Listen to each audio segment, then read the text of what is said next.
In the heart of the industrial district, where the streets lay abandoned and forgotten, stood an old warehouse, a relic of a bygone era, its windows shattered and its walls coated in layers of graffiti. To most, it was nothing more than a blight on the landscape, a reminder of a time when the neighborhood thrived with the hum of industry. But to a group of friends seeking refuge from the monotony of suburban life, it was a sanctuary, a place where they could escape the watchful eyes of authority and indulge in the simple pleasures of youth. And so, on a balmy summer evening, they gathered outside its weathered doors, the thrill of adventure coursing through their veins. Among them was Jake, a charismatic young man with a devil-may-care attitude and a penchant for trouble. His friends, Emma, Liam, and Maya, were drawn to his magnetic personality like moths to a flame, eager to follow him into the unknown. As they pushed open the rusted doors and stepped into the darkness beyond, a sense of excitement mingled with apprehension, the air heavy with the promise of adventure. But as their eyes adjusted to the dim light filtering through the broken windows, their excitement turned to unease. The warehouse was vast and labyrinthine, its corridors stretching out before them like the twisted pathways of a maze. Everywhere they looked, they saw evidence of its former inhabitants: rusty machinery, decaying pallets, and the detritus of 1,000 forgotten dreams. But there was something else, something more sinister lurking in the shadows, a sense of anxiety that set their hearts racing with fear. Ignoring the warning signs, they pressed on, their laughter echoing off the cavernous walls as they searched for the perfect spot to set up their impromptu gathering. But as they ventured deeper into the bowels of the warehouse, their laughter faded into uneasy silence, replaced by the distant sound of screams echoing through the darkness. At first, they tried to dismiss it as a trick of the imagination, a byproduct of their overactive minds and the eerie atmosphere of their surroundings. But as the screams grew louder, more insistent, they could no longer ignore the truth staring them in the face. "There's someone in here," Liam whispered, his voice barely audible over the cacophony of screams. Jake scoffed, his bravado masking the unease that gnawed at his insides. "It's probably just some homeless person," he said, his tone dismissive. "We'll be fine as long as we stick together." But even as he spoke the words, doubt lingered in the back of his mind, a nagging voice urging him to turn back and flee from the darkness that threatened to consume them. With a sense of trepidation, they pressed on, their footsteps echoing off the cold concrete floor as they ventured deeper into the heart of the warehouse. But no matter how far they walked, no matter how many twists and turns they navigated, the screams pursued them like a relentless predator, growing louder and more desperate with each passing moment. And then, just as they reached the heart of the warehouse, a cavernous space filled with towering stacks of crates and discarded machinery, the screams reached a fever pitch, reverberating off the walls with bone-chilling intensity. Panic seized hold of them, their hearts pounding in their chests as they searched frantically for the source of the screams. But try as they might, they found nothing. No sign of life, no trace of the person who had cried out for help. "It's got to be some kind of prank," Maya said, her voice trembling with fear. "There's no way someone could be down here." But deep down they knew the truth. They knew that the screams were real, that someone, somewhere, was in desperate need of their help. And as the realization dawned upon them, a sense of dread settled over them like a shroud, suffocating them with its icy embrace. With trembling hands, they turned to leave, their minds racing with thoughts of escape and survival. But as they reached the entrance of the warehouse, a figure emerged from the shadows, a hulking silhouette with eyes that burned with madness. Before they could react, the figure lunged forward, its hands outstretched like claws seeking flesh. They screamed, their voices lost in the darkness as they fought for their lives against an enemy they could not see. And as the screams echoed through the warehouse, mingling with the cries of the unseen victim, they knew that they had ventured too far into the darkness, that they had awakened a horror beyond their wildest nightmares. For in the end, there are some places that should never be explored, some secrets that should never be unearthed. And as the darkness closed in around them, they realized their fate had been sealed the moment they stepped foot inside the abandoned warehouse, a monument to the folly of youth and the insatiable hunger of the unknown. As they grappled with the figure in the darkness, each moment felt like an eternity. Their screams reverberated through the empty halls, but there was no one to come to their aid. Panic surged through their veins, their hearts pounding in their chests as they fought for their very survival. But the figure was relentless, its movements fueled by a madness they could not comprehend. With each blow, they felt their strength wane, their hope slipping away like sand through their fingers. And then, just as they were on the brink of surrender, a flicker of light pierced the darkness, a beam from a flashlight cutting through the shadows like a beacon of hope. With renewed determination, they fought back with all their might, desperate to escape the clutches of their tormentor. And then, with a final desperate lunge, they overpowered the figure, sending it crashing to the ground with a sickening thud. As they looked down at their assailant, they recoiled in horror, their minds struggling to comprehend the sight before them. For lying at their feet was not a deranged lunatic or a vengeful spirit, but a man, a broken, battered shell of a man, his eyes vacant and his breath shallow.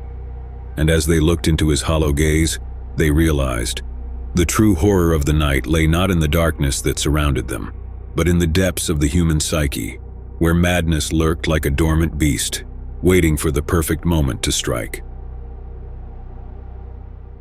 Story 2. As the last bell chimed, signaling the end of another mundane day at school, Marcus shouldered his backpack and made his way out into the cool evening air. The sun had long since dipped below the horizon, casting long shadows across the deserted streets, but Marcus paid it no mind. He had taken this route home countless times before, and the thought of taking a shortcut through the abandoned worksite held no fear for him. As he made his way through the quiet neighborhood, the familiar sights and sounds of the city faded into the background, replaced by the eerie stillness of the night. The streetlights flickered overhead, casting a dim glow over the cracked pavement, but Marcus pressed on, his footsteps echoing in the empty streets. It wasn't until he reached the edge of the abandoned worksite that a sense of unease settled over him like a heavy blanket. The site loomed before him like a ghostly specter, its skeletal framework standing stark against the backdrop of the night sky. Ignoring the warning bells ringing in his mind, Marcus pushed open the rusted gate and stepped into the darkness beyond. The air was thick with the smell of dust and decay, and Marcus couldn't shake the feeling that he was being watched. He glanced over his shoulder, but the streets were empty, the only sound the distant hum of traffic echoing in the distance. Shaking his head, Marcus chided himself for his foolishness and pressed on, his footsteps echoing off the crumbling concrete as he made his way through the maze of half-finished buildings and rusted machinery. But with each step he took, the feeling of being watched only grew stronger, a prickling sensation at the back of his neck that refused to be ignored. Marcus quickened his pace, his heart pounding in his chest as he scanned the darkness for any sign of movement. But there was nothing, no shadowy figures lurking in the corners, no whispered voices on the wind. Just the oppressive silence of the night, broken only by the sound of his own ragged breathing. As Marcus rounded a corner, he stumbled upon a clearing, a vast expanse of open space stretching out before him like a yawning chasm. The moon hung low in the sky, casting a pale glow over the skeletal remains of half-built structures and rusted machinery. But it was what lay in the center of the clearing that sent a cold sweat down Marcus's spine. A lone figure standing amidst the ruins, its silhouette hazy in the moonlight. Marcus's breath caught in his throat, his pulse quickening as he watched the figure intently. Was it a trick of the light, or had he stumbled upon something far more sinister than he could have ever imagined? Marcus's mind raced with 1,000 unanswered questions, but before he could gather his wits, the figure turned and disappeared into the darkness. Heart hammering in his chest, Marcus took off after it, his footsteps pounding against the hard-packed earth as he chased the elusive shadow through the maze of ruins. But no matter how fast he ran, no matter how close he came, the figure always seemed to slip through his fingers like smoke on the wind. Exhausted and disoriented, Marcus stumbled to a halt, his breath coming in ragged gasps as he tried to make sense of what had just happened. But before he could gather his thoughts, a sound pierced the silence, a low guttural growl emanating from the darkness. Marcus froze, his blood running cold as he searched the shadows for any sign of movement. But all he saw was darkness, a yawning void that seemed to swallow him whole. And then, with a suddenness that stole the breath from his lungs, the figure emerged from the darkness. a twisted monstrosity with eyes that burned with malevolence. Marcus stumbled backward, his mind reeling with terror as the creature loomed over him like a predatory beast. With a roar that echoed through the night, the creature lunged forward, its claws outstretched like talons seeking flesh. Marcus screamed, his voice lost in the darkness as he fought for his life against an enemy he could not hope to defeat. But even as he struggled, he knew. The true horror of the night lay not in the creature that hunted him, but in the depths of his own mind, where fear and paranoia reigned supreme. And as the darkness closed in around him, Marcus realized he was not alone in the abandoned worksite. He was never alone. Marcus's heart pounded in his chest like a drumbeat, each thud echoing in the cavernous space around him. Sweat beaded on his forehead, his breath coming in ragged gasps as he backed away from the advancing creature, its eyes glinting with a primal hunger. But even as panic threatened to consume him, Marcus's mind raced with questions. What was this thing that hunted him in the darkness? How had he stumbled upon its lair in the abandoned worksite? And most importantly, how could he escape its clutches and make it home alive? With no time to ponder the answers, Marcus turned and ran, his footsteps echoing off the crumbling walls as he fled deeper into the maze of ruins. But no matter how fast he ran, the creature was always one step behind, its unearthly growls reverberating through the empty corridors like a death knell. Desperation gripped Marcus like a vice, his muscles burning with exertion as he pushed himself to the brink of exhaustion. But just as he thought he could run no further, he stumbled upon a narrow alleyway, its entrance hidden behind a pile of debris. Without hesitation, Marcus ducked into the alleyway, his heart pounding in his chest as he pressed himself against the cold concrete wall. He strained his ears for any sign of pursuit, but all he heard was the sound of his own ragged breaths echoing in the darkness. For a moment, Marcus allowed himself to hope, to believe that he had finally eluded his pursuer and found a way out of the abandoned worksite.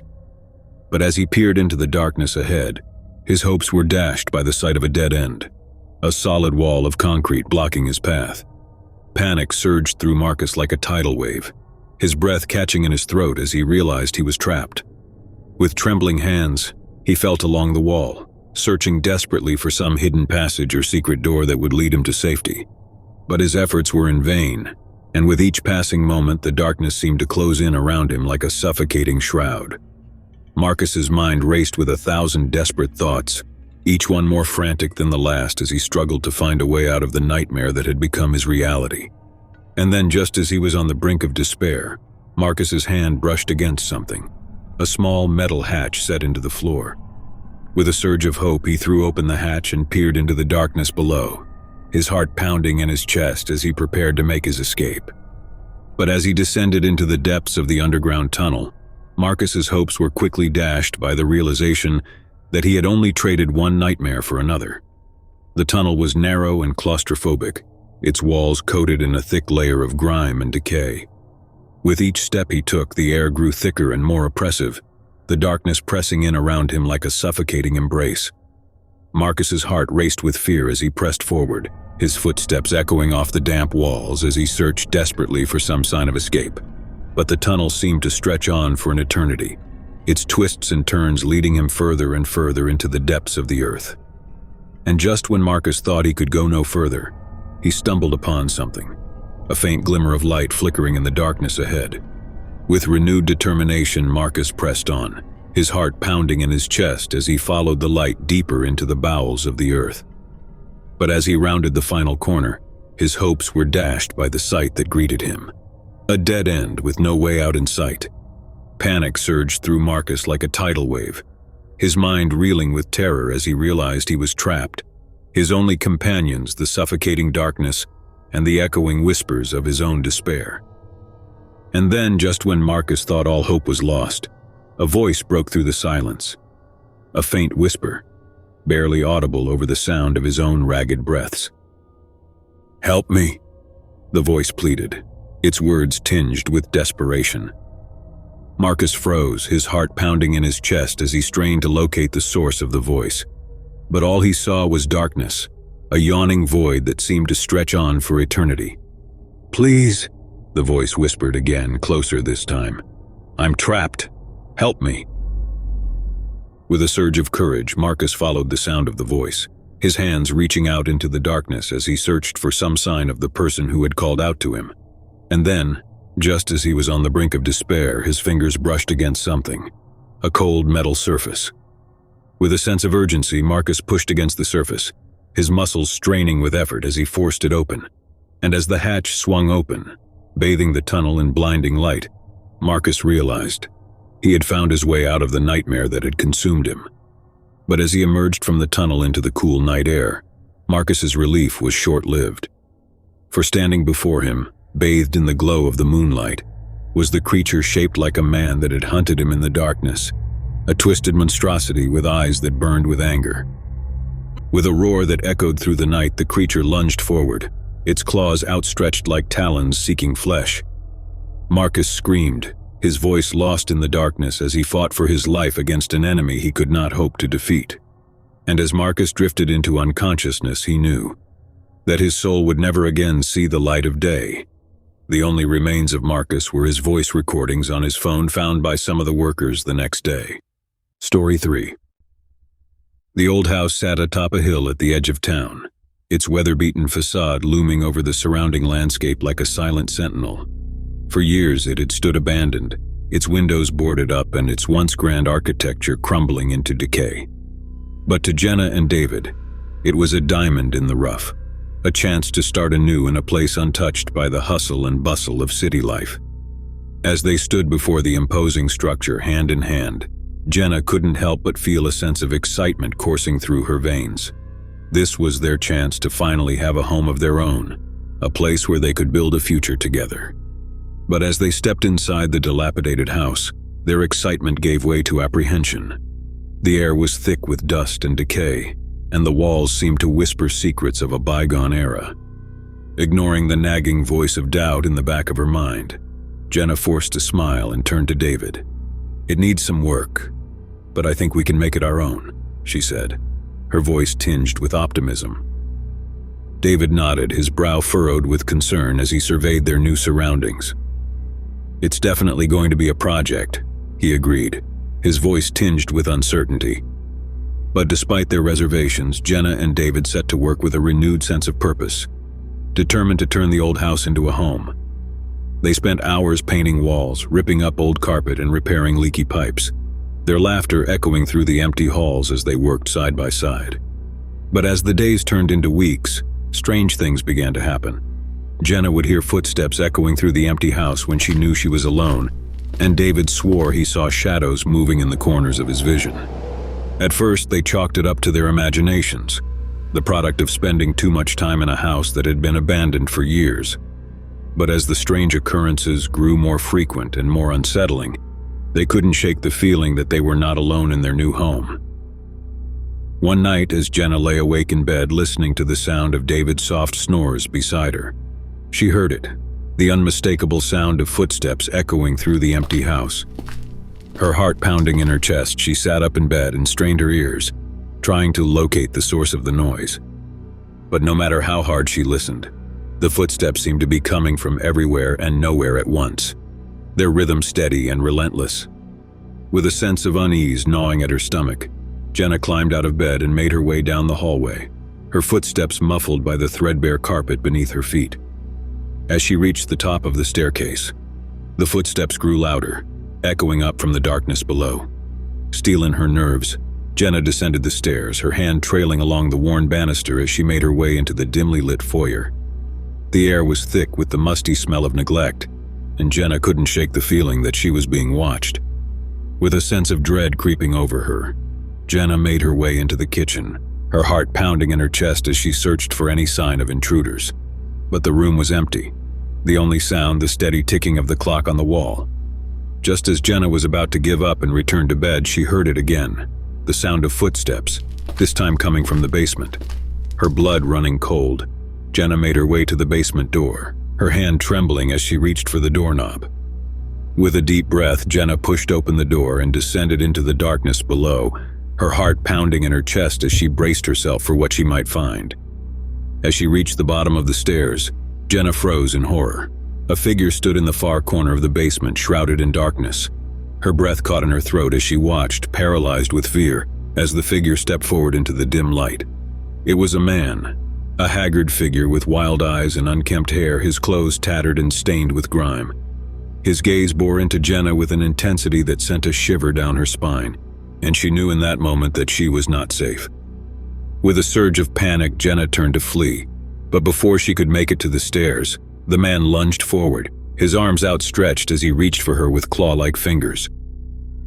Jenna screamed, her voice lost in the darkness as she stumbled backward, her heart pounding in her chest as she fought to escape the grasp of her attacker. But the man was relentless, his grip like a vice as he dragged her toward him with a strength that belied his emaciated frame. As Jenna struggled against the man's grip, she felt a surge of adrenaline course through her veins. With a desperate cry, she summoned all of her strength and pushed against him with all her might, sending him stumbling backward into the darkness. Seizing her opportunity, Jenna turned and ran, her heart pounding in her chest as she raced up the stairs and burst through the basement door. She didn't stop running until she reached the safety of her bedroom, where she collapsed onto the bed, her body shaking with fear and exhaustion. For hours, Jenna lay awake in the darkness, her mind racing with 1,000 unanswered questions. Who was the man in the basement? How had he gotten into their house?